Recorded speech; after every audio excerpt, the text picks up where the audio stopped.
blue tick dry. Tijato fira mutry. Alright, kwanzu try. Dina basa nekwenda kuyu. Makadima fanze kwan TV comedy. Tarangu nonze Andreas perfect kwanzu. Yakazvagwa musi wa 14 May 2016. Vazhinji munondiziva nekuti ndinotenda. Yakatanga zvemadrama ndine 5 years. Yakatanga nedrama inonzi Dino the Ori. Vazhinji hamuna kuiona nekuti tatisati tava nemukurumbira. Yakazoita amwe akawanda anosanganisira Baba Mavadoko, Elezi Father, Vanatezvara Manyama nemamwe akasiyana siyana. Toda kukutendai mhuri yeZimbabwe nevamwe vari kunyika dzakasiyana siyana nekuti tsigira pamoita. Ramba muchitidzigira vedu wedu.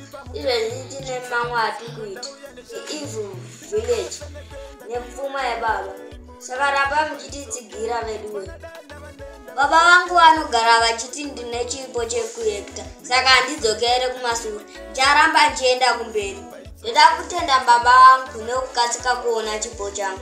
Mwari vawedzerere mazuva ekurarama, vagosiya takunyatsa kugona kuzviitira zvinhu zvedu.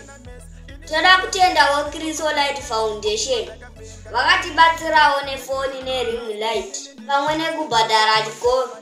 Ndoda kungosimbisawo pamwe vemafanzi angu ndisati ndapfa. Handisina kutaura musati handikudii. Ndoda kusimbisa mukoma kuda pamvumo. Sisimagi kuSouth Africa achihera kubhowera. Gogove vevazukuru munofara here? Rosi Musudhisi Pagoko nevamwe vakawanda ndingakupedzei. Ndatenda. Makadini mafanza promi. Ndinowa promi nendigwandura. Vazhinji munondizivira kuti mwana wehuri. Asi ndine akawanda atakaita. Ndoda kutenda babangu akandidzidzisawo ega. Anogara achiti nechipo. Emiwo mafanzi unochitigira udero. Unoti tinogona. Saka ticharamba tichienda mberi. Tisamira kutitsigira. Tine drama redu ratiri kuita. Nonzi Pfuma yaBaba. Tisatiregerera ndimatsigiri vedu. Asi nene hapana zvatiri. Ndinotosunga nekuda kwenyu. Ndatenda for seasons. Vakatenda kubatana pane rimwe drama rakatisumudza. Tinotendawo futi Matsanga netimu rake. Ndiitanda timu Kwada Films nekuita nesu amwe madrama. Vedu weyo rambai muchitidzigira.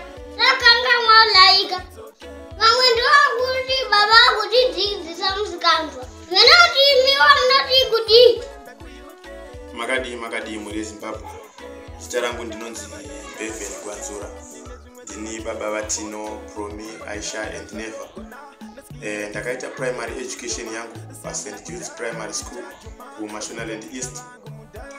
Ndikazoita form 1 and form 2 paMukombani High School kuMashonaland East ikoko.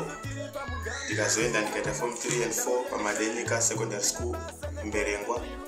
Apo ndakazoenda ndikanoita diploma in education kuGwanda Joshua Mqabukongo Polytechnic.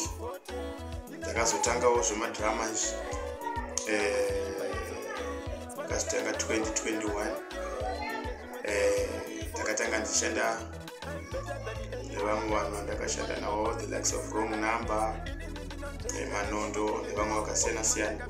Sindikazonodzika midzi ndakushanda nevana vangu avo vakafarirwa nevanhu vanoti vane chipo vachiratidza kufarira zvavanoita. Saka takaita madrama akawanda kusanganisira Musodzi Yenherera, ana Baba Maviganyama, Elezi Father, akawanda. Vamwewo ndo vanoti baba vari kudzidzisa vana musikanzi vana ava vachavakonewo. Ini hangu sekuona kwangu ndaiona sendiri kuvaitira chinhu chakanaka nekuti sofa kusvika pari zvino vana ava vanokwanisa kuzvibhadharira chikoro. Mabasa avo avanoita ndovari kupa kuti vakwanise kuenda kuchikoro, vanoenda pachikoro chiri nani. Pamwe nekutoti ndaramisawo pano neapo nokuti kamari kekubasa kwandoshanda kashoma, asi kuti ndinotojegwawo pano nepapa kubudikidza nemabasa iwaya. Saka ndopa kutenda pamuri mafanzi. Rambai muchititsigira, rambai muchivatsigira. Aiwa kuti ticharamba tichienda kumberi nekudawo kuti madrama ose ndinonyora uye ndinoedita. Saka tasiri pano umwe munhu achazoti ndichadika ndichazodini. kuti zvinhu zvindiri kuita nemhuri yangu. Saka handitarisi kuti tichazosangana nedambudziko rokuti ndoroti umwe munhu anozoti achade kuedita kana achade kuita zvakati. Saka rambai mune vimbo nesu mafanzi tinoenda kumberi, hatisi kuzodzokera kumashure. Tsigiro iyi ndo yakakosha. Nekuda kwezvizvo zvinoitwa nevana ivava, takakwanisa kuonekwa nefoundation inonzi Chrysolite iri best kumarondera. Tikatiti tava maambassadors ayo, and for now vari kubhadharira vana chikoro, vakatipa foni, vakatipa ring light. Zvinova zvinhu zvanga tikatarisira kuti tichasvika ipapo. Saka mabasa atiri kuita ari kuonekwa nevamwe vanhu kunze achifadza vamwe vanhu. Zvinova zvakatifadzawo kuti tiri kutoonekwawo munyika. Pane vari kutorecognizewa mabasa atiri kuita, vari kukurudzira kuti zviende mberi. Saka ndinotenda mama Charlotte Marufu Hondo nesupport yavari kutipa as Chrysolite Foundation. Ndombi Mwari vachawedzera, pane zvavanobata, pane zvavanotapudza kuti zvirambe zvichienda kumberi. Newayo ndinotenda mhuri yeZimbabwe. Handina zvakawanda zvandingataura. Ndinotenda.